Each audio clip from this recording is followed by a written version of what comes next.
Strategi ini bisa meningkatkan kekayaan kalian secara konsisten dan terus-menerus, perlahan, perlahan, perlahan, tapi terus naik. Sebelum lanjut, silahkan follow dulu akun ini, like, dan juga komen tag kepada teman-teman yang lain. Semoga ada dua opsi untuk menaikkan pendapatan kita.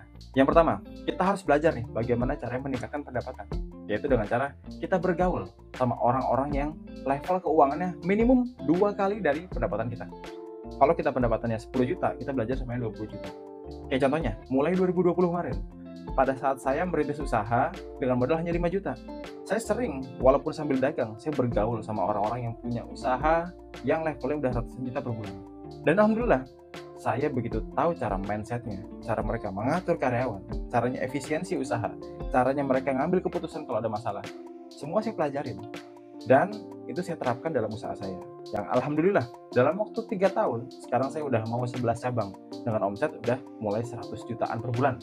Belajar itu nggak usah malu, tanya bagaimana caranya mengatur keuangan kalau dengan level seperti ini, bagaimana cara kita ngatur kebijakan, dan juga bagaimana caranya kita bisa mencontek usaha dia untuk bisa mengembangkan usahanya lagi, dan bagaimana cara dia investasi dari dana keuntungan usahanya tersebut. Yang kedua, kita belajar bagaimana ngatur pengeluaran. Ngatur pengeluaran berarti kita harus belajar dari orang-orang yang pendapatannya minimum 2 kali lipat di bawah kita. Kita harus belajar bagaimana caranya dia ngatur keuangan, ngatur uang buat keluarga, untuk transportasi, untuk bekerja, untuk makan kayak gimana. Semua kita pelajarin, sehingga kalau pendapatan kita udah naik, tapi pengeluaran kita bisa lebih murah, otomatis ada selisih margin kan. Nah, margin ini kita pakai untuk yang pertama dana darurat, yang kedua untuk investasi. Nah, investasi ini yang bisa membuat pendapatan kita semakin berkembang. Nah, cara investasi gimana? Yang pasti harus yang kita paham investasinya. Yang kedua, kita pelajari dari orang lain nih, yang pendapatannya otomatis di atas kita. Ini udah saya terapkan dari pada saat saya usaha dengan modal 5 juta.